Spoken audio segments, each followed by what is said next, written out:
Hello. Hey, How are you guys? good. How are you? Not too bad. It's one of That's those busy good. days, just brains fried. Yes, it's been a busy day for us too, all over the place. But we're glad to be here. Glad to Yeah. do it.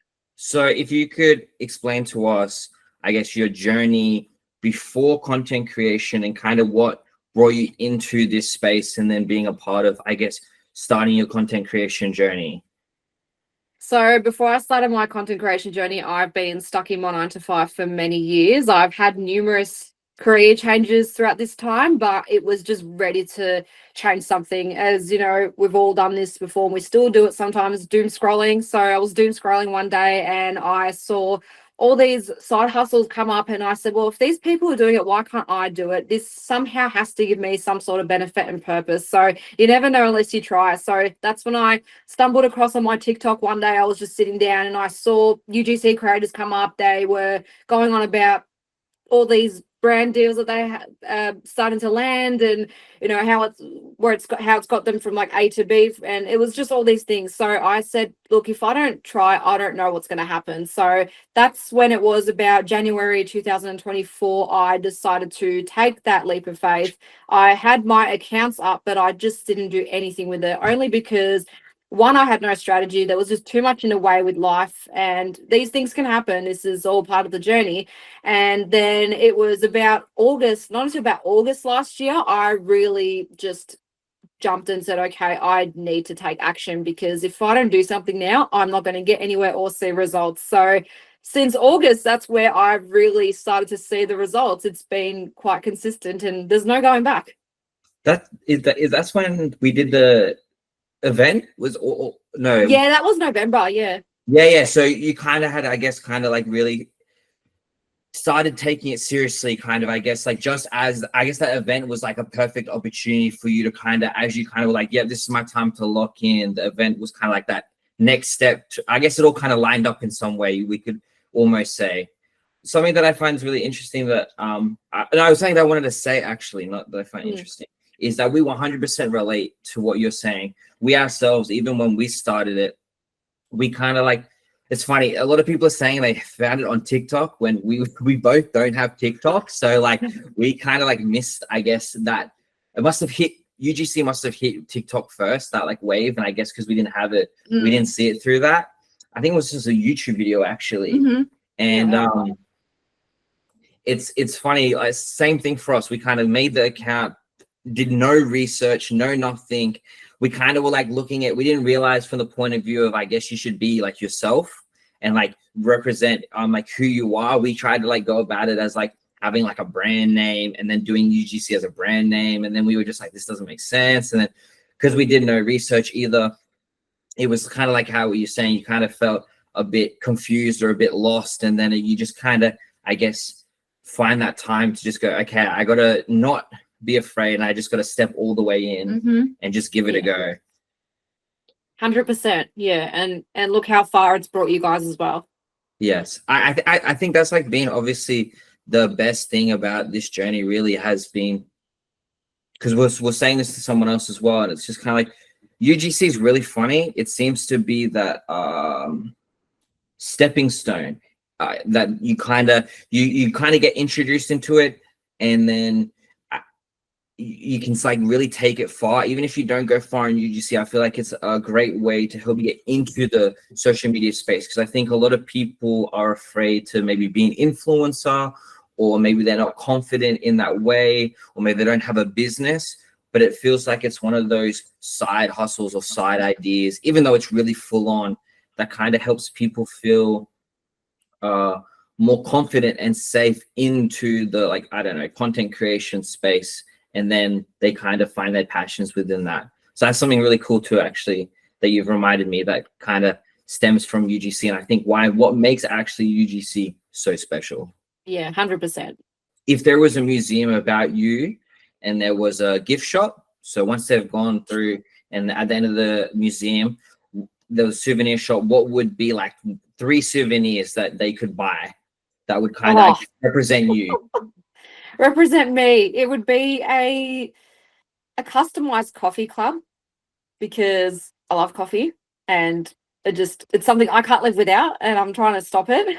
You know, as you're trying to avoid the caffeine, but no, a coffee cup, a nice. I don't know if you've seen like the bio cups in some coffee shops. They've got some really cool designs. So something like that. A tripod that really represents me well with all the content creation stuff, and anything to do with nature. So I guess even a palm tree or a gum tree, anything that just has that natural element in life, just because I love being in nature. That's really therapeutic, and it just represents to how I really clear my mindset. That's such a big one. It's just clearing my mind, and especially, you know, when life can be so chaotic with everything that we do, whether it's content creation, anything outside that, you know, you can get so caught up. So I think that those elements are just, yeah, they're really powerful. It's always important to stay grounded. We feel the same way. We like being in nature. Yeah. We're lucky in Australia that even in like a city area that we live in, there's still trees everywhere. I could not imagine living somewhere where there's just nothing. Yeah, that's why, like, compared to like Brisbane, it's like the city's like terrible. There's like no trees, no nothing. Like if you go out to certain sections, you go to parks and stuff. But that's something that I definitely appreciate about Melbourne City. It's like, you know, you kind of really feel like nature is like the city's been built around nature to still try and preserve that land, so you can really go out. That's why, like, we love going to Fitzroy Garden, and then where we live at the moment. Yeah, it's a beautiful place. Love it. There's a little we kind of we like back like a river, I guess, and like a school, and it's like this whole little walking track, and that's really nice. So sometimes when we want to like step outside and feel grounded, we can go out there, which is really nice. Do you have any places near where you are that you have, or like maybe favorite spots that you go to that? Yes, so there's a lake about 5 minutes drive from my house. It is walking distance as well. It'll take probably 20-25 minutes, but yeah, driving is the quicker way. So you just go off a dirt track, and there is this massive lake, and it overlooks the mountains. So where I am is actually about 2 hours from you guys, east side. But yeah, I'm down in Melbourne all the time too, so because I got my family down there, so I am in Melbourne at least once a month. So yeah, I completely can relate into what you were saying about Fitzroy Gardens. I've been in many times before, and yeah, it's just that scenery. It just, like you said the word grounded, like that was probably the best way to put it through. I think it's nice. I think it's a good reminder. You know, I think we spend so much time on our phones and so much time, you know, hustling and bustling all around, that we can kind of forget to, you know, reconnect with each other, or, you know, reconnect with ourselves. And I think, you know, having that opportunity to kind of experience a part of like the world before there was, like, you know, cities, road technology and that, and really like reconnect, and like, I guess that is the best word, like grounded, is really nice that we have the opportunity. Yes. I think more people should spend the time to go do that. I think, sometimes we end up getting too focused on social media, where even though it's important, but really, and I like that you've kind of shared that. So I think a really good reminder to people to kind of, you know, make sure you spend some time outside. That's like that you want that to represent you in like your souvenir gift shop. I think that's really beautiful. Don't neglect yourself in this online world. It can be tough. Yeah, and I highly relate to your coffee thing. I've like tried quitting coffee so many times, and I've just never been able to. I just can't. It's just a part of my lifestyle. It's funny. I never drank. I never drank coffee until we started dating, and I can't go back. Wow. I like went like 20 something years without it, and then she's made me addicted. So it's a lifestyle. Yeah. It becomes a part it's life. part of it. Yeah. So our next one is, if you could add one completely unnecessary feature to your home, what would it be? I haven't thought too much into that, actually. Unnecessary feature. So it could be anything from like whether it's like a bowling alley, it's like a water slide, anything.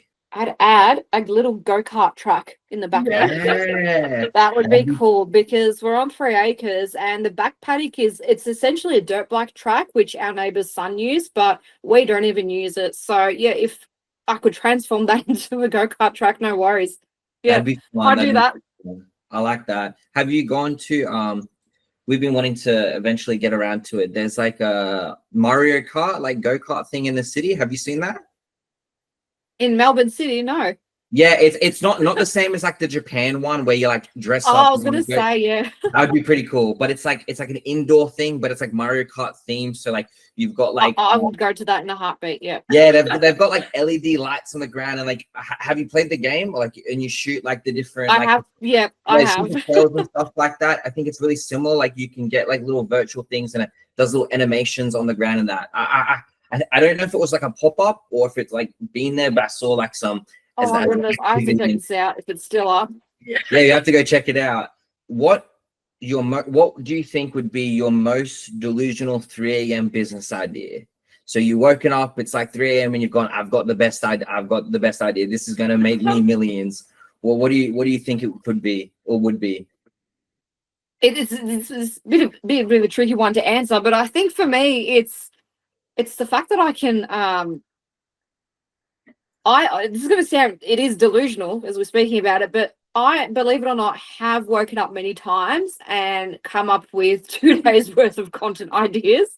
I don't know how, I don't know why, because before I was speaking with you guys, I literally was making a video for my TikTok about the ways that I've come up with content ideas, and that was through movement. But this isn't movement. We're sleeping. Our brain is just completely zoned out, and all of a sudden I'm tossing and turning and I come up with this idea, and I'm not even kidding. The other night I grabbed my phone and put in my notepad. So that's a pretty smart it way. does I like happen. that. That's so funny. I literally watched a video this afternoon about how I promise this circles back around. In medieval Europe, it was normal for you to go to sleep, wake up in the middle of the night, have 2 hours awake and go back to sleep, because apparently when you wake up in the middle of the night, your thinking is like meant to be super sharp. Yeah, I don't know how that works. Just wake up, do things, and then go back to sleep. It's really strange. Wouldn't that be because remember when you were doing at uni you're doing the subject on sleep? Wouldn't that be like because like your brain's relaxing and then your subconscious is kicking in, and it must be before your REM sleep? Yeah. That then obviously your brain must be able to like be at its most optimal thinking because the rest of your body is like and nervous system is being reduced, so you're not necessarily stressed. All your brain power. That's so fascinating. Yeah. Yeah, it's just insane because I'm someone who I just don't like to look at my phone in that time of the night unless I just check what time it is, but not open it. But recently I've just been opening my phone and putting it onto my notepad. So that's so interesting. I think if it's like working, like that's such a good idea. I'll sometimes it's so hard to come up with ideas because like my brain's always just constantly firing of like multiple different things at once. So it's really hard for me to like zone in and focus on content ideas. So I think it's cool that you've like at least it's working. You've got something where it's just like clearly that's what's working for you, and you know you'd be like silly not to write it down, really. Yeah, because if I don't, then I forget it the next day. So yeah, that's so funny. It's like when you have a dream and you wake up and you remember the dream for like 5 seconds and then you lose it. Yes, it disappears. Exactly. Yeah. So if you could wake up and could speak a new language, what do you think it would be? New language, probably Spanish. I've always just found it something fascinating about it. I don't know what, but it just sounds so appealing. I've always, as a kid, for some reason, I've just always wanted to learn more Spanish, and I never got around to it. So it might be a sign for me to start learning it, actually. But yeah, it's just something about that language. Yeah, it's a very nice language. It just sounds good, and like if you hear Spanish songs, they sound really good. I agree with that. And it's one of the most dominant, is it not, like European languages? So you'd be kind of like set for traveling over there. Yeah. What language would you? Russian? Yeah. I don't know. I really want to learn languages, but it's so hard. You have to be so committed and so dedicated. It's a lot of time as well, and then you've got to practice it, and but like I find also listening to the songs, like the music, or even watching videos, that is a really good one. So yeah, it's funny you say that because my great grandmother, she was Russian. She actually spoke fluent Russian, and that never got passed down to any of us. So my mom, no one knows how to speak it except for her. That's so interesting. You just wonder how it never gets passed down. I know. Yeah. Imagine if you could, then you could work with Russian clients. Like that would be. There you go.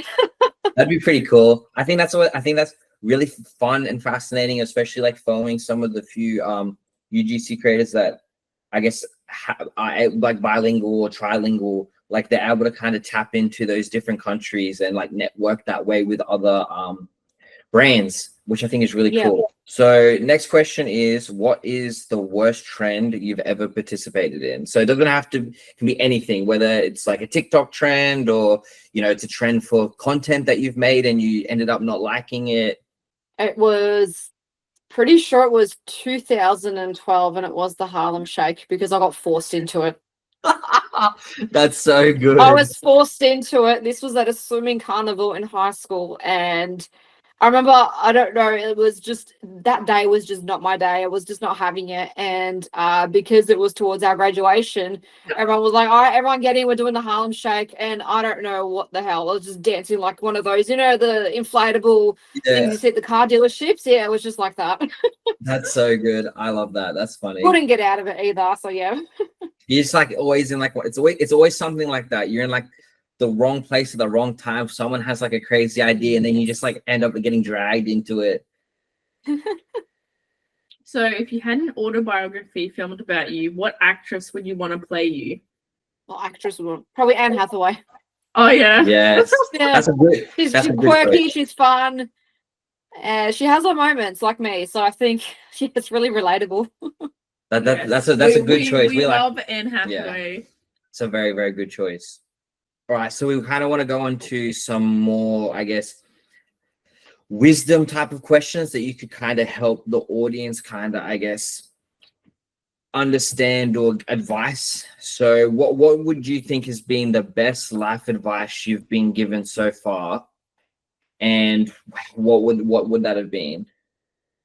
The best life advice I've had was probably, it was from my mum, and it was when I went through, it was many years ago. I had went through a really hard stage in my life. I was rock bottom. Felt through depression mode, and yeah, it's so hard to put this word for word, but basically what it was, because it was in her own language, but what she said basically was, you know, think about everything that you've achieved and accomplished, ever it was bad or worse, to where you are today. And you know, if you close your eyes today, you know, like what's going to happen down the track, you know, don't take all these minutes and seconds for granted. You know, just worrying for things that could have or should have happened. You know, it's okay to go through it in that moment as we feel it, but at the end of the day, you know, you're doing it for yourself. So it's just really that, I guess, that message of empowerment was, you know, you can be stuck where you are, but don't do it for too long. Don't neglect yourself, because that, like what you're feeling, that's almost like you're in a cocoon now and you're about to emerge into a butterfly. So it's essentially just don't stay in there for too long, because yeah, otherwise how are you going to transform into a butterfly? So that was really the, I guess, heartfelt message I had in life, is just don't stay in that one place for too long. And it just speaks, I guess, into comfort zone as well, because I forever was in my comfort zone for God knows how long since growing up, and it's only been in the last maybe few years where I've just really learned to get out of it. I think that's really important. I think that's a beautiful message to be, like, I guess, shared. And I think that's something that I guess I've definitely been contemplating about, and I guess we've kind of been talking about more. And it's so true. It's like that, I guess, that other saying of like, your comfort zone can like, I know it's not comfort zone can kill you, but like, you know, your comfort zone can stop you, whatever the other wording of it is like that. It's like, you know, you should never stay somewhere too long, especially if you just feel like you should have more, you know. And that's something where, because I think so many people settle for less, and then they're not giving themselves the opportunity to experience more. And, you know, I think, and that's something that I see that you've been, like, I guess, sharing a lot through like your UGC account and that, and just kind of like that whole message of, you know, if you're afraid to like start, like, you know, don't be afraid. You have no idea what's really going to happen if you just start, like, you know, just like that trend, like, you know, post that silly video, or, you know, yeah, they judge you at first, but, you know, you're now making money and then they want to know how you did it. It's like, so exactly. I think it's so important. Yeah, and I think like it's also that thing when, you know, when you're at rock bottom, or even if you're just having a bad day, sometimes it's almost like an illusion. You suddenly can't see you're in this place, and it can be hard to see that you're not going to be here forever, and it's really easy to lose sight of that and just like be stuck in that moment. And it literally feels like you know, your brain and your body will tell you like, this is horrible, like I'm done, I can't do this, because you can't even imagine how, you know, in a week, in a month, in a year, your life could be completely different. And I guess that's the thing with when you hit rock bottom, you can only go up. That's it. It's like, I think another way to put it, I think, or it's like something I'm like really passionate about actually, and it's like something that we want to kind of start bringing into, you know, our content, and you know, helping others and sharing with others. It's like the power of perspective. And I guess like that's another way to kind of like sum up what we've been talking about here, which is, you know, one moment everything can seem so negative, so bad, your world's falling apart, life's so hard. And, you know, I think as content creators, we kind of go through that like a cycle all the time. And it can just simply take a moment to step back, and whether it is kind of look back, you know, what was I doing a year from now? What was I doing 2 years from now?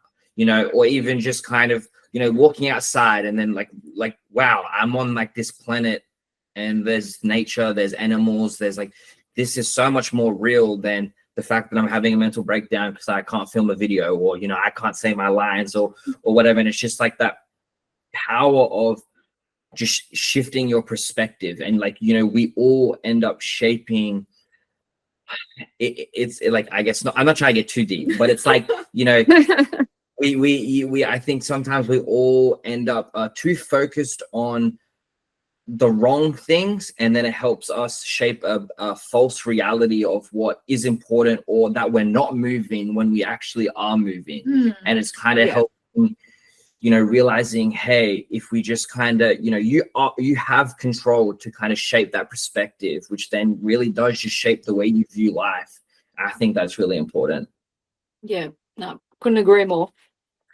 I just, before we kind of go to the next question, there was something that I was wanting to ask, if you didn't mind sharing a bit about more about, was one thing that always kind of like stood out, and I always wanted to ask you was, you were like a flight attendant for a little bit. I think I saw on your yes. Yeah, I'd love to just hear a bit more about that. And yeah, this we love travel, and we're excited to kind of explore the world more. And I just think I've always wondered like what that would be like as a flight attendant, and how I guess you experienced all of that.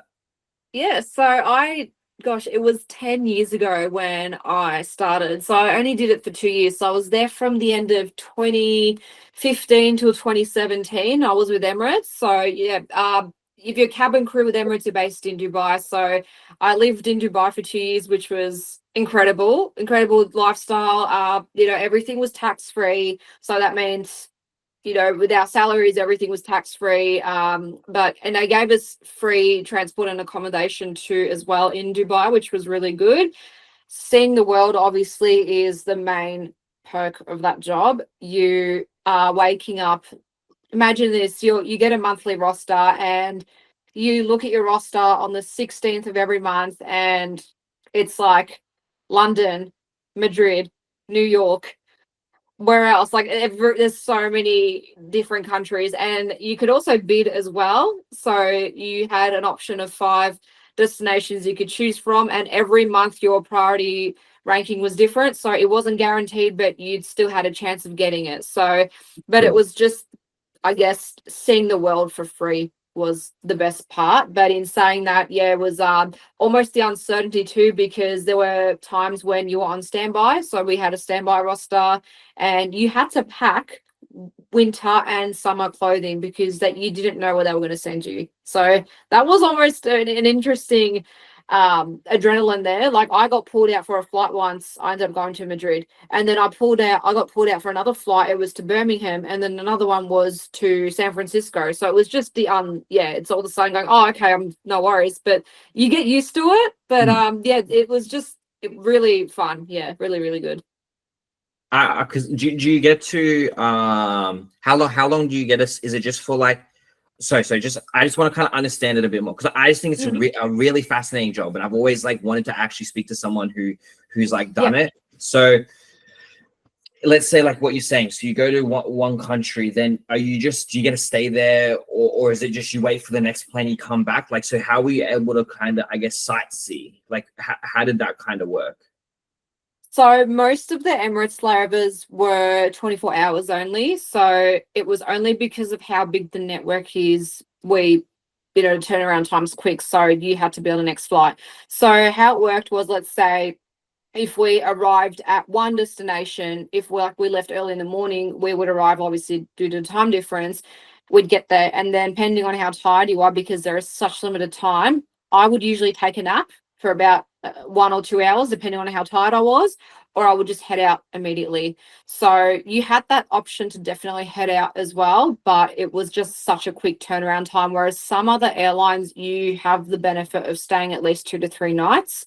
It does depend on a destination, but it's just that even just being able to see that place for a day is honestly better than nothing. So you definitely had time to see all your sightseeings, your shopping, whatever you wanted to do. There was definitely plenty of time to do that. But yeah, just really you had to learn to and adapt to take it all in at such a short time, which was hard because it's not like you can just fly somewhere and stay there for a few days, because all of a sudden you're going to get ready to jump back on the plane, end up on another continent. So yeah, like you get that adrenaline and it's fun, but yeah, it's just a matter of being able to how to manage it in such a short time. But that being said, even that was an experience. So yeah, it was really one to remember.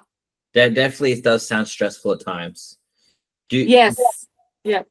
Have you ever thought about, I guess, because my brain kind of goes now, like, could you imagine what it would have been like if you were doing UGC then, or do you think it kind of wouldn't have worked as well? Like, do you think you would have had opportunities, I guess, like, if you're able to stay somewhere, like, I guess, like you could use it to your advantage for like travel UGC? Like, have you ever thought about?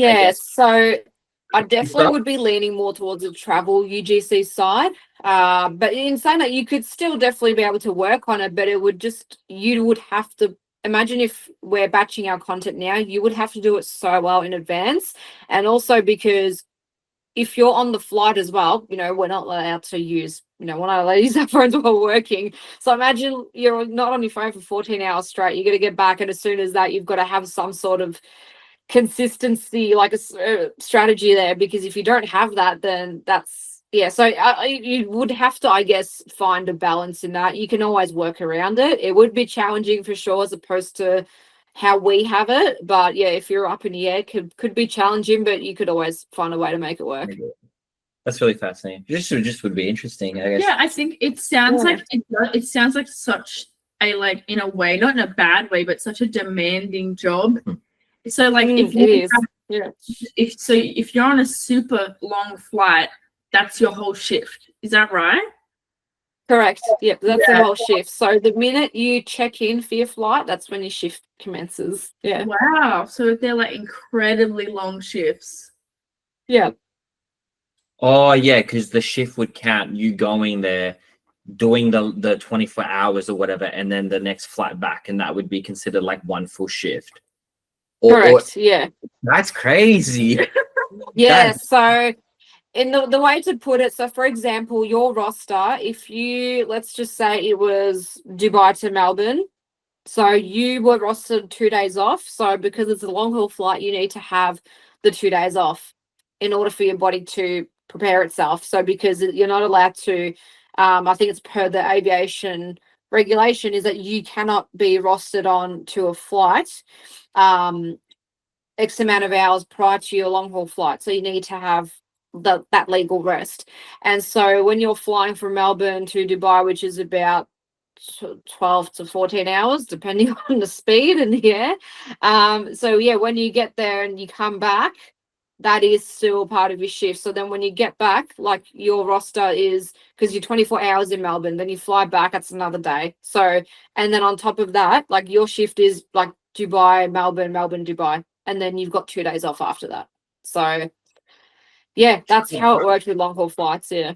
They try to make it balance out, but I can still They imagine. do. They have to. Yeah. Yeah, it'd still be pretty taxing though. I can imagine. I'd find that Yeah. hard. So then you get jet lag Yeah, too. to mentally Jet go, lagged, I yeah. can't start shift that long. That'd Yeah. be so hard. And you just be so lethargic as well. You've got to train. Your body adapts. It took me, I remember when I first started, it took me about over a month to get used to as well. And you get, honestly, like my appetite just increased like there was no tomorrow. I was hungry before the flight, I was hungry during the flight, and I was hungry after the flight. So I was just eating nonstop. I reckon that's a real thing. I reckon flights make you hungry. When we did like They do. the longest flight we ever did, well, we both had ever done when we went to Japan for the first time last year, and that was like 9 hours straight. I feel like I used to like eat regularly every 2 hours because I was like, because of the gym and trying to put size on and stuff, but I felt more hungry on a plane. It was like I was like hungry. So my body got used to eating every 2 hours, but on this plane, it was like I was hungry every 30 minutes. It's like, I guess that's why they charge so much for all the food. Because it's like, that's how they get all the money. I'm so hungry. Oh, wow. I wonder why. I wonder if there's like some physics of like, you know, because you're up in the altitude or whatever that makes you hungry. Like, is that common with other, I guess, flights? Like, people that you've worked with, were they also always hungry? Like, was it like a common thing? That was a common thing. It was definitely a common thing. And especially your metabolism slows down as well. So that's why they really, in our training too, back then, they really encouraged fitness. So every apartment that we lived in, there was gyms for that reason, to make sure we don't keep eating. That's interesting. So once you finished that, how long in between, I guess, because so if I understood correctly from what you're saying in the beginning, was UGC kind of like your first, I guess, interaction or introduction into content creation, or were you kind of thinking about it beforehand, or had you already kind of delved in some way prior to? So that bit of a backstory, this may have been probably about 2.5 years ago. I did nothing online. I've always worked just your typical 9 to 5, whether it was in the office or, you know, in retail, whatever it may have been. So yeah, I was obviously post flight attendant. So moving for like from 2017, which I moved back to Australia, I was stuck in a corporate job for a bit, and then I went into insurance as well. And then from there, I just kept trying all these different things, and I just wanted to really get out of the norm because you know, I've had my mum, for example, she's been working in Melbourne City almost all her life, and she's nearly at retirement. So I'm like, it's great, but that's not what I want to do. And I think just with today's day and age, everything is just online now, and you see like the whole, I guess, potentials of it. But fast forwarding to that, it was about, I think, 2022. So I was introduced to affiliate marketing, and I just, no guidance was given. I had no idea. Again, just like every beginner, you dive into it, you're anxious, you've got no idea what's happening. And I tried it out for a few months, but I just thought about, even if I try personal branding, I was just so lost because I didn't get any inspiration either. It was just purely me. So just someone who was lost how to use Instagram. And that was mainly the platform I was using back then. How to use Instagram, how to use, and I think Reels may have just started to be new in that time. I can't remember now, but it wasn't too far off when it was launched. So all these things, and because it was all photos back then. So it was just, I really had no idea what I was doing. So I just got nowhere with it.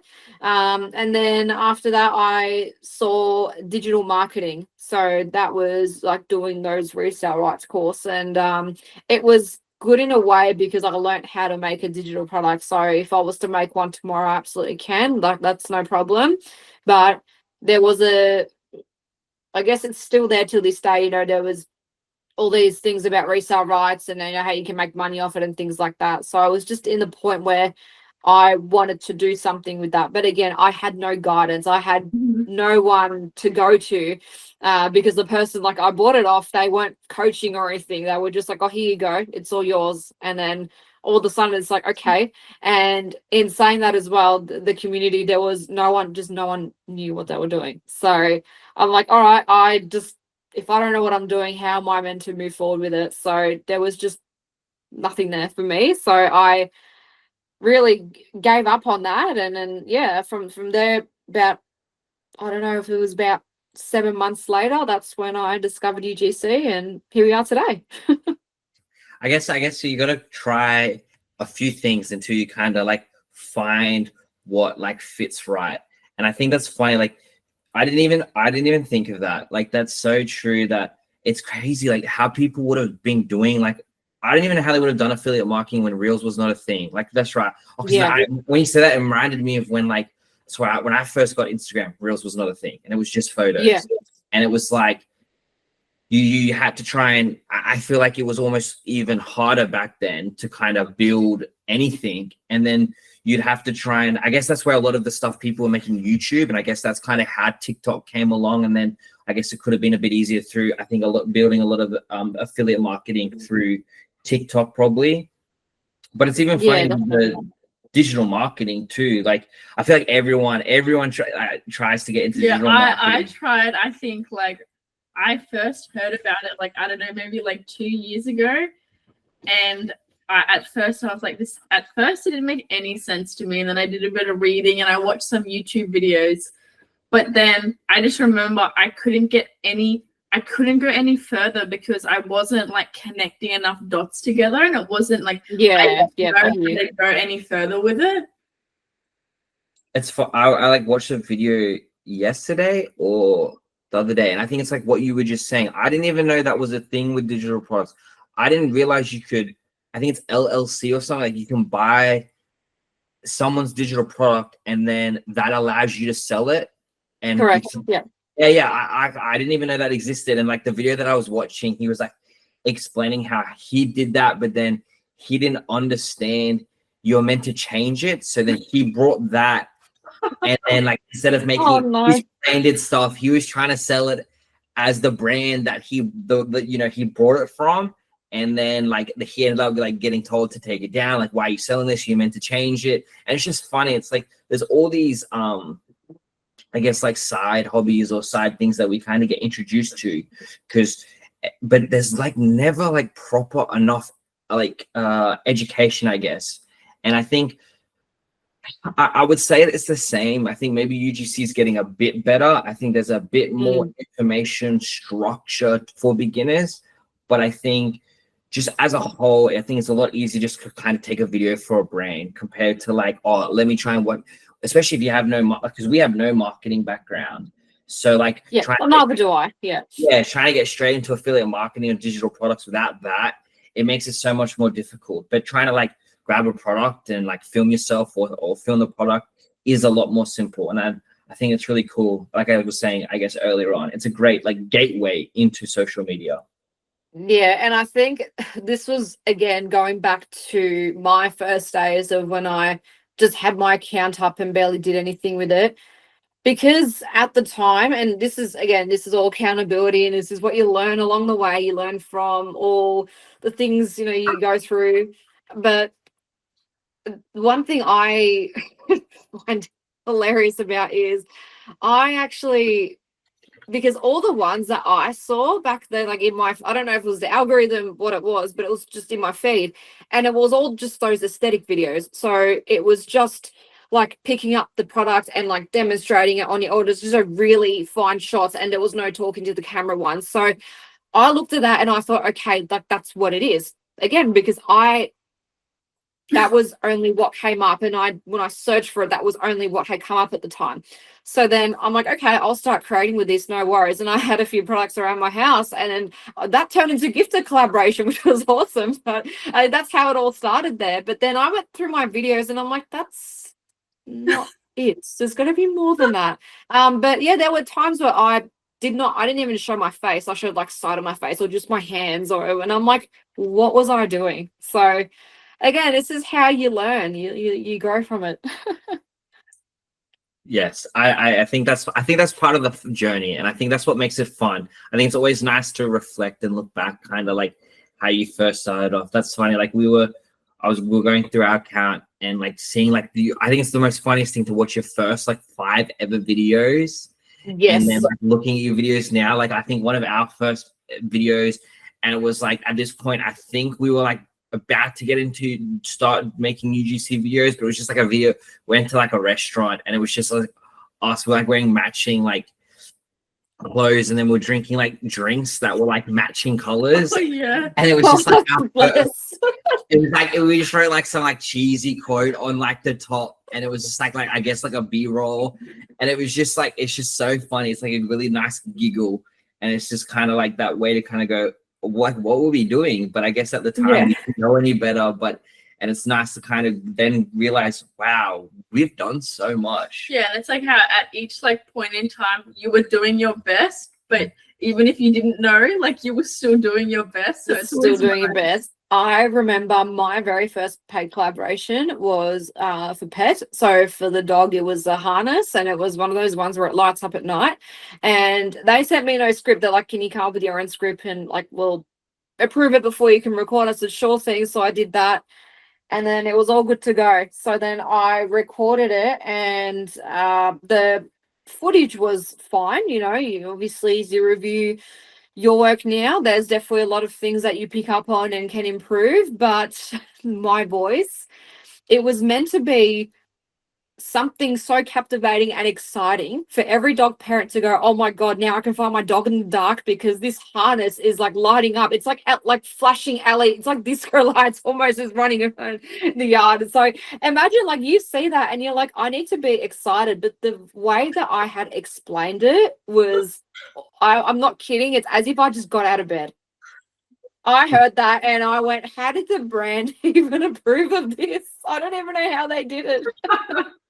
I think it's so funny about that. That's like, I think one of the best things is like, it's really funny to see like certain things that like brands will just accept. It's like I know we've done that with something. We sent it, they approved it, and then it's like a week later we've like gone back or we've seen it, and we've just gone, why did they say yes to that? Why? Like, how did we just get paid for that? Like that was so bad. I know. The same. It's very funny. I think it's, again, it's a part of the journey. What makes it enjoyable, I guess. That's it. Yeah, and I think sometimes like when you're in the moment of filming or you're in the moment of like doing your voiceover, I think that type of like the atmosphere you're in, you're kind of just like, oh yes, I'm getting the work done. This is great. That's what I wanted. And then like 2 weeks, a month, whatever, you just go, oh dear.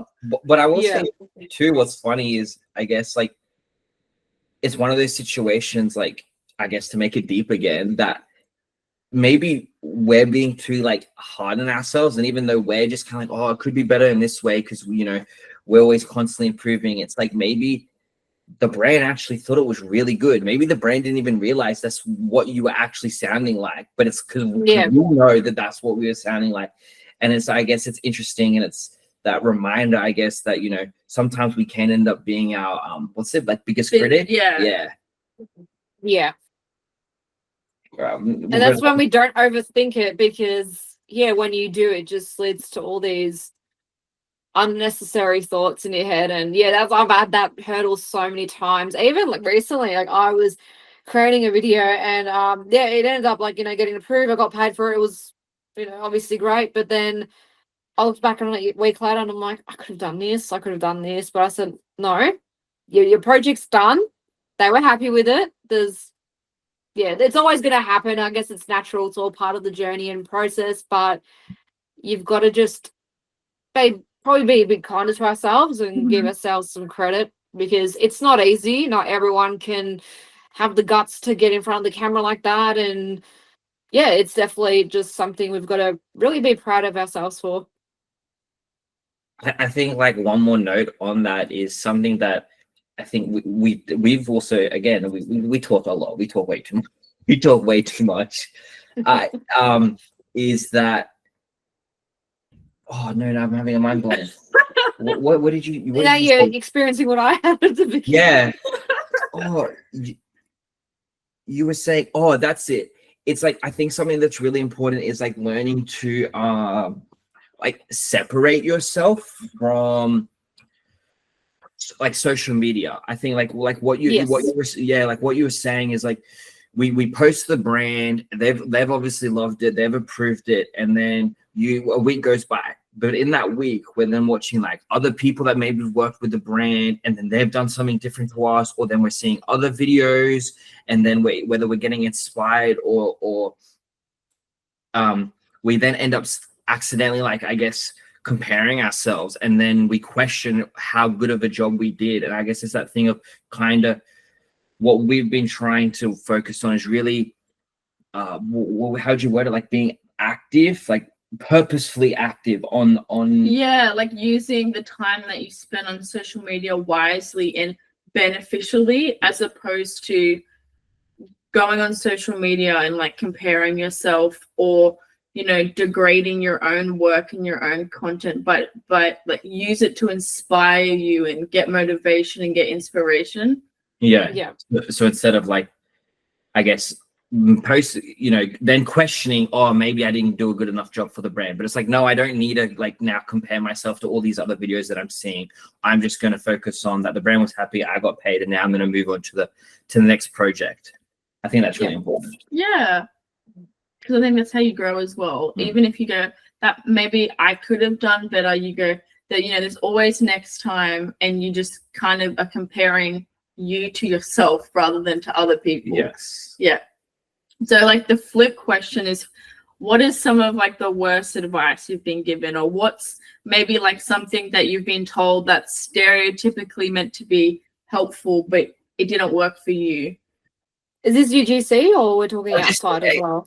Like it can be anything. It can be life advice. It's just kind of more meant to, I guess, maybe if someone's listening who hasn't experienced the advice that you're going to share, then maybe they can know that, oh, that's probably not the best advice. Or if they hear that advice from someone else, they can kind of go, maybe I shouldn't maybe necessarily believe that, because if that kind of makes sense in that regard. Yeah. It could even be an advice where like I said, if you want to make a UGC, you can. It can be content creation. It can just be generalized life, and it can be something someone said to you and you applied it, and then it didn't really work for you. If that kind of makes it a bit easier. Oh, the advice. This was from the person that and of course I don't like to name and shame or anything, but this was from someone that I had purchased an affiliate course from. This was when I got into my affiliate marketing, and that was when I was struggling, because they had sold that they were going to be able to help their students to succeed.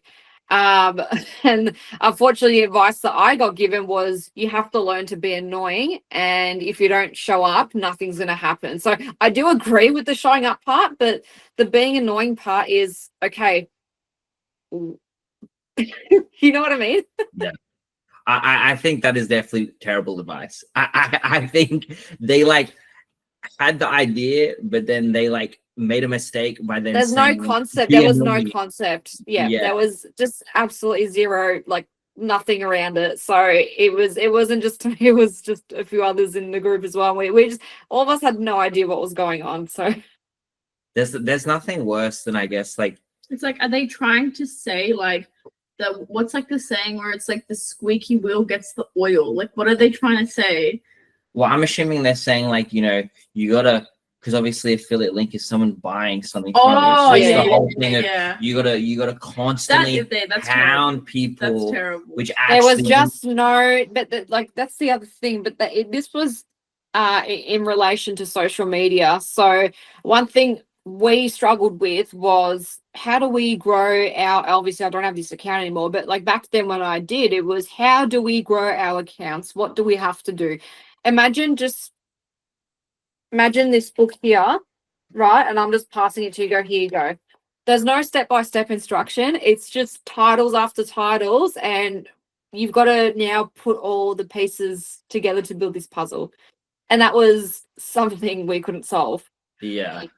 It's funny. It's interesting how many.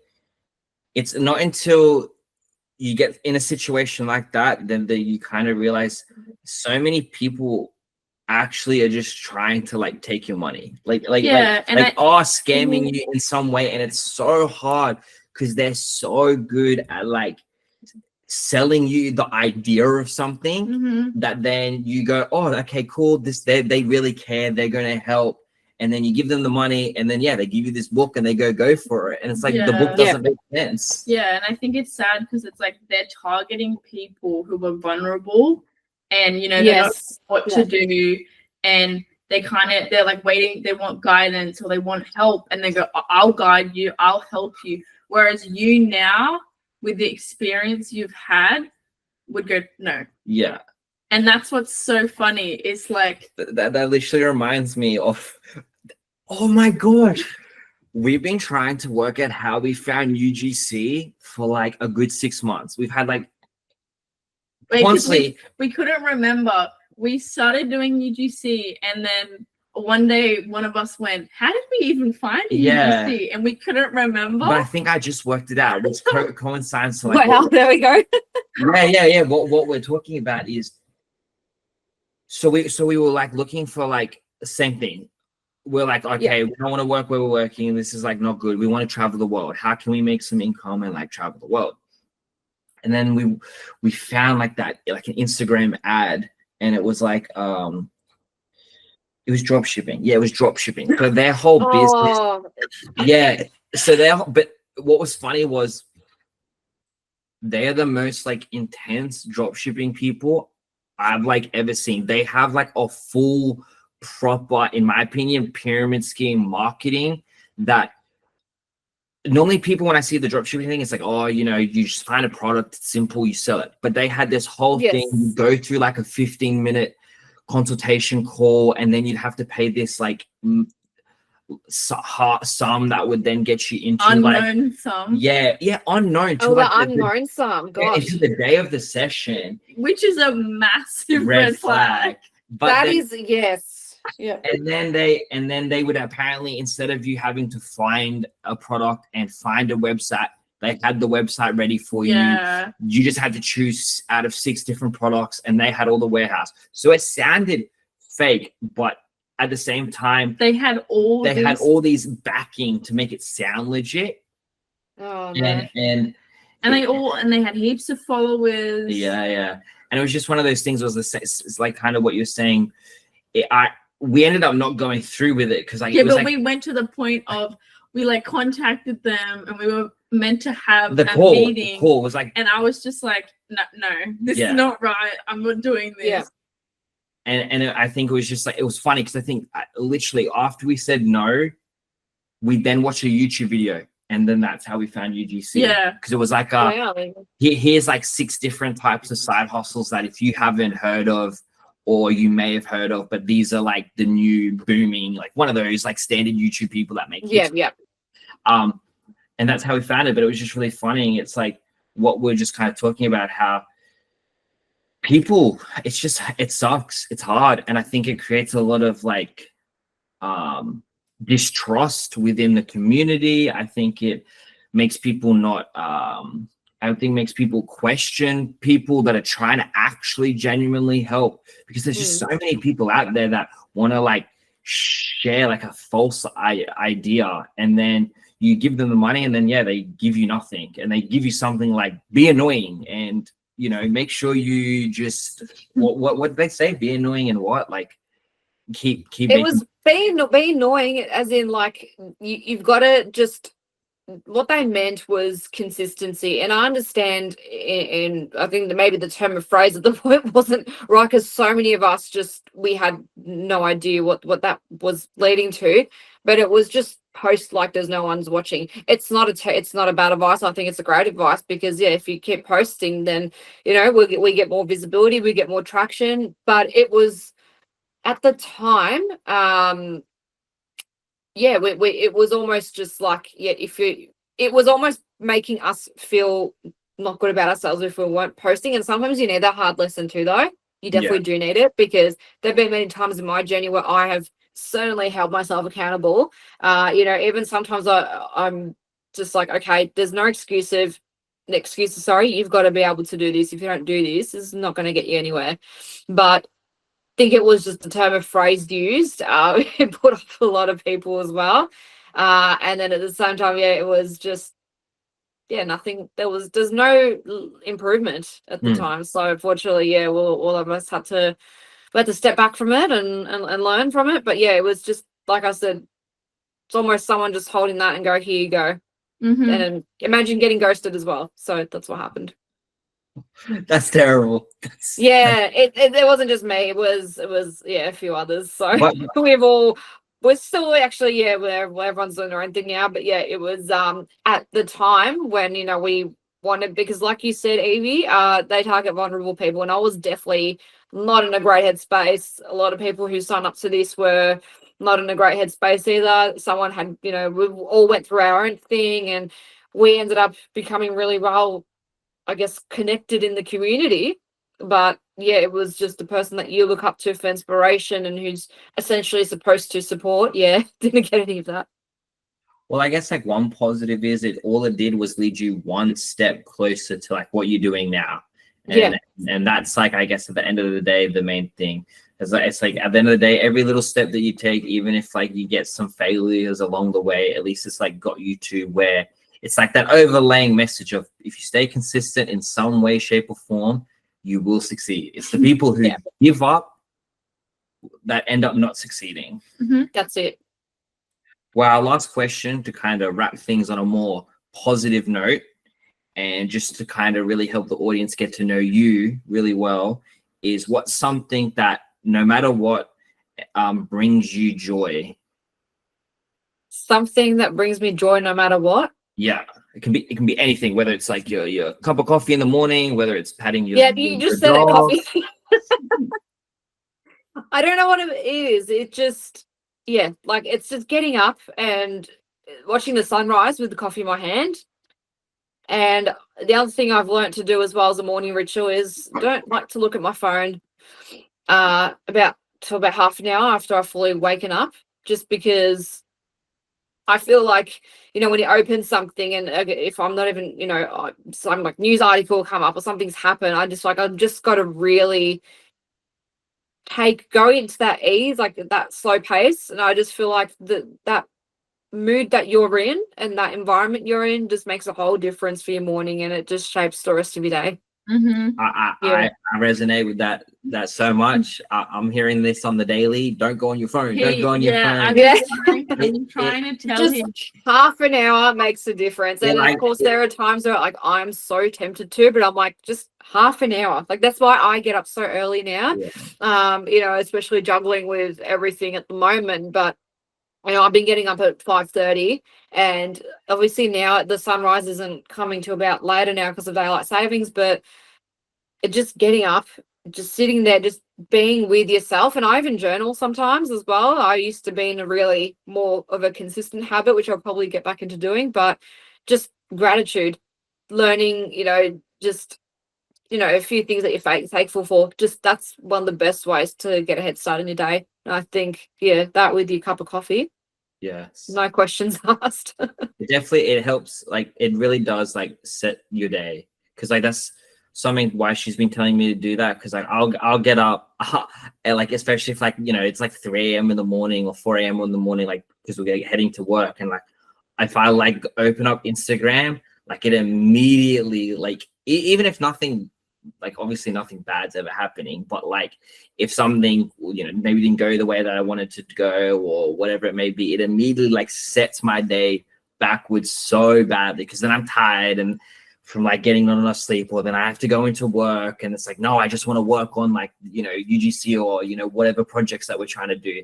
Yeah. And the days that like, yeah, I've been able to not do that and like wait until I get inside work, and that then an hour's passed and we've had a coffee, I've kind of allowed myself to switch on and be in a more positive headspace definitely really can set your day right and make a difference. Yeah. And you do it really well. I've been doing it since I was in high school because Wow, that's really good.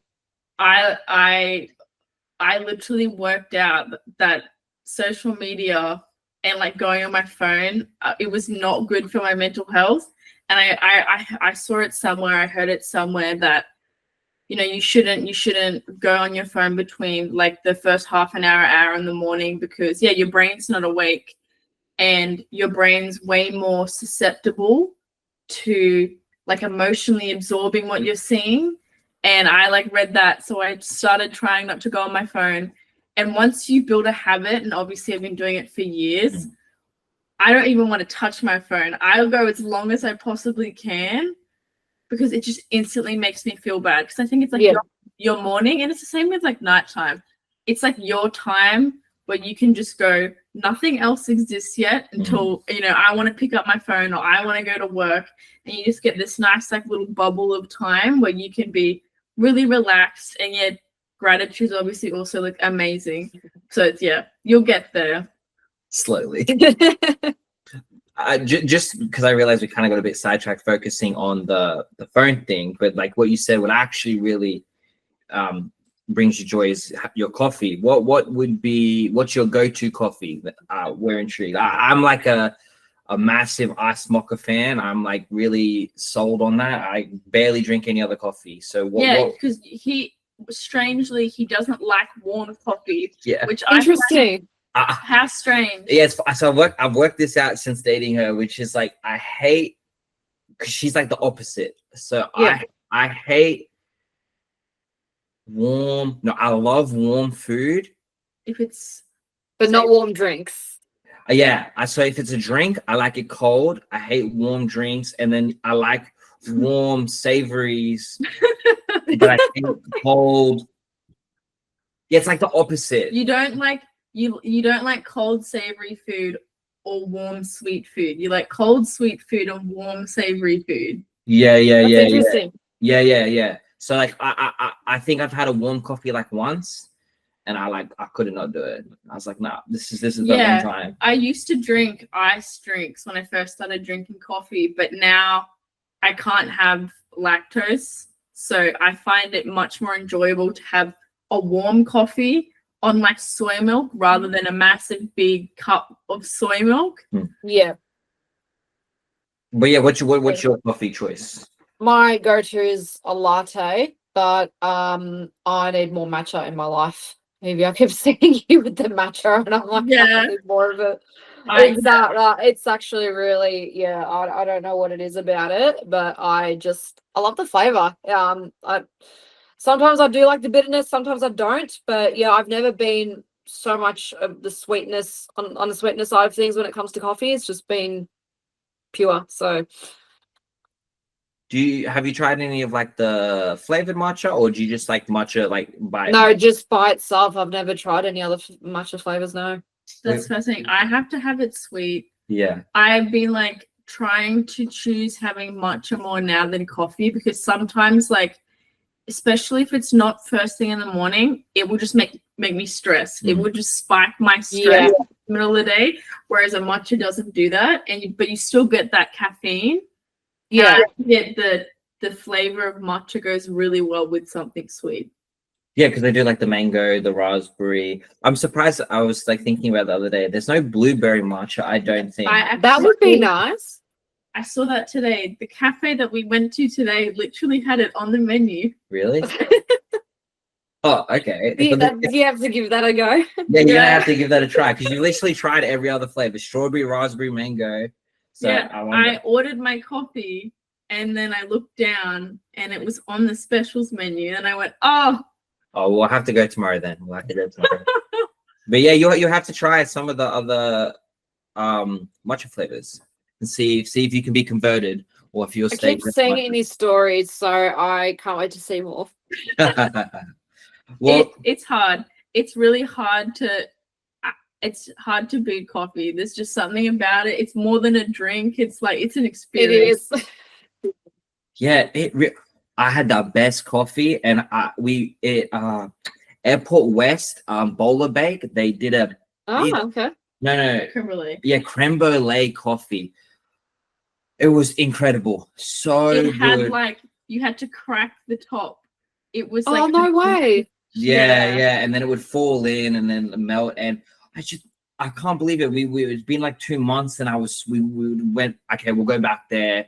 We feel like kind of going for a bit of a drive, and got there and they didn't have it anymore. I was so sad. Oh no, was that like a limited time thing? It must have been, but I've probably, it's definitely probably up there for like one of the best coffees, because on the Gold Coast there was a bakery, and they had a creme brulee donut. So same Oh, concept. I've had those. Yum. Yeah, the donut, and then it was like, the what is it? like the custard and then the sugar.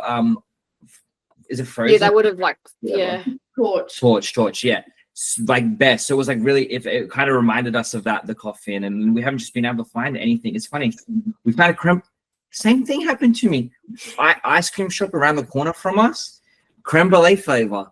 I tried it. Like, this is amazing. We went there today for our ice cream break. Gone. Everything that I like ends up like disappearing, and it seems to be creme brulee. You're just not meant to have creme brulee. I know. It's terrible. I'm sure if you Google it, something will come up. Surely it's going to be more than, it's Melbourne. There's going to be plenty of cafes that can cater that. Yes, that's a good idea. I actually have not thought of that, surprisingly. And I have to see if I can find. Yeah, as soon as something runs out, I'm just like, oh, what's the nearest, or where can I find this? And it'll give you options. Yeah, you're right. Melbourne. If they're gonna have it, it's gonna be in Melbourne. So we'll have to go on the hunt for it. Don't give up. Yes. Well, thank you so much for joining us. Thank you so much for chatting. It's been lovely getting to know you more, and I'm sure the audience has enjoyed getting to know you some more. So thank you so much. Thank you for having me, guys. Pleasure as always. And yeah, I hope to do more of this. You will enjoy the rest of your night. And you too. Bye. Take care, guys. See ya.